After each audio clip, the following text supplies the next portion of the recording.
Talking about money with family members can be a tough conversation to navigate, and probably many people would rather just avoid it altogether. But a new study from Ameriprise Financial found that communication is key when it comes to feeling confident about the future of your family's finances. So Marcy Keckler is here to help improve our family communication around money matters. Marcy, thanks so much for being with us.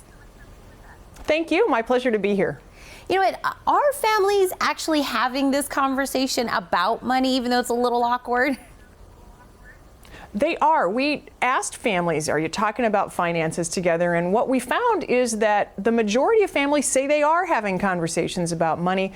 They tend to be focusing on day-to-day finances. That tends to be the area where they're talking most. And we do know the more they talk about money, the more confident they feel about their financial future. So they're off to a good start, but we also know they are tending to avoid some of the big topics like estate planning and inheritance because they feel a little concerned about that. They have a sense that those conversations might be awkward or difficult to have, and so there's an opportunity to go deeper.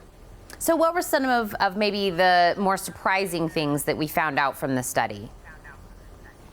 One thing that was a pleasant surprise was families who'd had those conversations about estate planning or about inheritance said they'd gone better than expected. It wasn't awkward or difficult. In fact, it made them all feel better for having the conversation. So that was a really pleasant surprise. Another thing that was an interesting surprise was 4 out of 5 of the parents who we surveyed said they did intend to leave some sort of an inheritance to their children, but only 1 out of 5 had told their children how much to expect. And that, I think, is a concern because it sets up the opportunity for expectations to not match reality in the future. We know people who we surveyed who thought they're going to get some sort of an inheritance expect that they're going to get $100,000 or more, but people who've already received inheritances said it tends to be less than $100,000. So if we don't have these conversations with our families, we might wind up in a situation where your expectations and your reality are a distance apart. Having the conversation can really bring them together.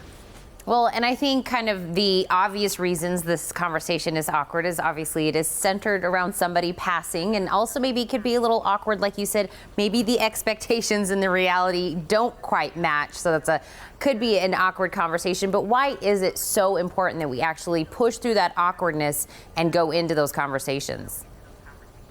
I think one of the key lessons is that when people wait, it can add financial stress to times that are already stressful. 9 out of 10 of the adult children who we surveyed said their trigger to have this conversation was some sort of a life-changing event in their family. Something like a death in the family or a change in a health situation that caused someone to need extended care, whether that was at home or in a nursing home. And at times of transition like that for families, there's already a number of things causing stress and tension. And so if families can take the financial stress out of that by tackling it earlier, they'll certainly be better off. So I think that's one of the key lessons is don't wait. Go ahead and get started having the conversation because you can reduce some of the difficulty to come down the road. Well, then what are maybe some tips to help us kind of get this conversation going? One thing that we know makes a big difference is using a financial professional to help foster the conversation and really bring people together. 59% of the baby boomers who we talked to were using a financial professional to help them, and they reported that that made a big difference and helped them have these conversations with their family members. I think other tips that families can consider is to make sure they schedule a time. If you know there's a time when the family's all going to be together, instead of just taking your chances and hoping that you get around to it, to really pick the time. So if there's a holiday or a family gathering of some kind, in advance of that, maybe the siblings and parents can be in touch, whether that's on the phone or via email, and really agree that, we're going to talk, Tuesday night at 8 after dinner, or, pick a time and plan to sit down together, and also make sure you've identified the topics you want to talk about so nobody's taken by surprise. And also some great education can help. Marcy, can we go online to get some more information?